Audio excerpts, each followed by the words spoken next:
BPSC, TRE-4 या SSC, अगर आप इन एग्जाम्स की तैयारी कर रहे हैं तो ये खास आपके लिए है। आज हम लोकसभा और राज्यसभा के बीच के फर्क को एक ऐसी कमाल की ट्रिक से समझेंगे जिसे आप चाहकर भी नहीं भूल पाएंगे। एग्जाम्स में लोकसभा और राज्यसभा के बीच हमेशा कंफ्यूजन होता है ना? कभी नाम, कभी काम, सब गड़बड़ हो जाता है। पर अब और नहीं। आज इस मुश्किल का एक ऐसा पक्का और आसान सा हल मिलने वाला है जो हमेशा याद रहेगा। तो देखिए, हमारे भारतीय संसद के दो हिस्से हैं, दो सदन। अब इनके बीच का जो फर्क है उसे एकदम सिंपल तरीके से समझते हैं ताकि सारे डाउट्स हमेशा के लिए क्लियर हो जाएं। ठीक है, तो चलिए शुरू करते हैं लोकसभा से। इसे कहते हैं द पावर हाउस। अब इसे पावर हाउस क्यों कहते हैं? आखिर इसे हाउस ऑफ द पीपल यानी लोगों का सदन क्यों माना जाता है? आइए इसी को समझते हैं। देखिए, सबसे पहली बात तो ये है कि इसके सदस्यों को देश की जनता सीधे वोट देकर चुनती है। और मजे की बात यह है कि देश की सरकार भी इसी सदन से बनती है। मतलब जिस पार्टी को यहां सबसे ज्यादा सीटें मिली वही सरकार चलाएगी। इसमें ज्यादा से ज्यादा 552 मेंबर्स हो सकते हैं और इसका कार्यकाल होता है पूरे 5 साल का। और अब आती है सबसे जरूरी बात, वो वजह जिसकी वजह से इसे पावर हाउस कहते हैं। वो है मनी बिल की शक्ति।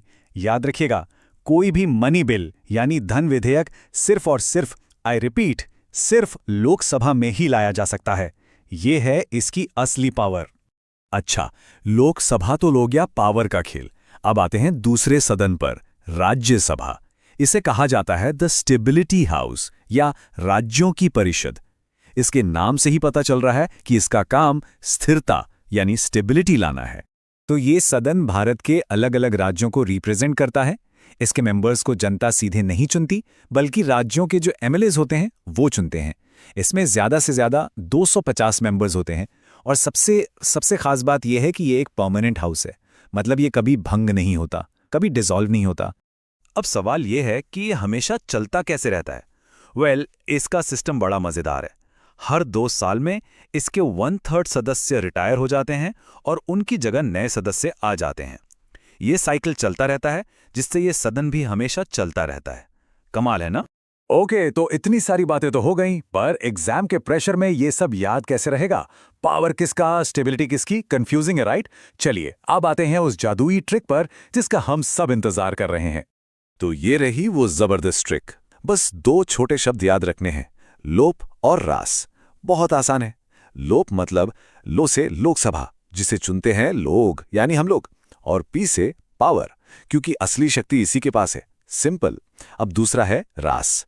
रास से राज्यसभा, जो रिप्रेजेंट करती है राज्य को, और एस से स्टेबिलिटी, क्योंकि ये सदन स्थायी है। बस लोप लॉक की पावर, रास राज्य की स्टेबिलिटी।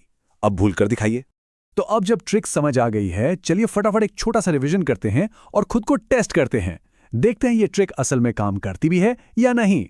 इस टेबल को देखिए, एक नजर में सब कुछ साफ है। लोकसभा मतलब डायरेक्ट चुनाव 5 साल और मनी बिल पर एक्सक्लूसिव हक यानी कि पावर। दूसरी तरफ राज्यसभा इनडायरेक्ट चुनाव, परमानेंट और फाइनेंशियल मामलों में कम शक्ति यानी कि स्टेबिलिटी। हमारी लोप और रास वाली ट्रिक एकदम परफेक्ट बैठ रही है। चलिए, एग्जाम वाला पहला सवाल है, मनी बिल यानी धन विधेयक किस सदन में पेश किया जा सकता है? जरा सोचिए, ट्रिक को याद कीजिए। बिल्कुल सही। इसका जवाब है सिर्फ लोकसभा में। याद आया? लोपी, पी फॉर पावर। और मनी बिल से बड़ी फाइनेंशियल पावर और क्या होगी? ओके, अगला सवाल, संसद का कौन सा सदन परमानेंट बॉडी है जो कभी भी भंग नहीं होता? याद कीजिए। एकदम सही जवाब है राज्यसभा। हमारी ट्रिक क्या थी? एस फॉर स्टेबिलिटी यानी स्थायी सदन। देखा, ट्रिक 100% काम कर रही है। तो अब जब पावर और स्टेबिलिटी का ये पूरा खेल समझ आ गया है, तो एक सवाल सोचने वाला है कि किसी भी देश को अच्छे से चलाने के लिए यानी इफेक्टिव गवर्नेंस के लिए ज्यादा जरूरी क्या है, लोकसभा वाली पावर या राज्यसभा वाली स्टेबिलिटी? इस पर सोचिएगा जरूर।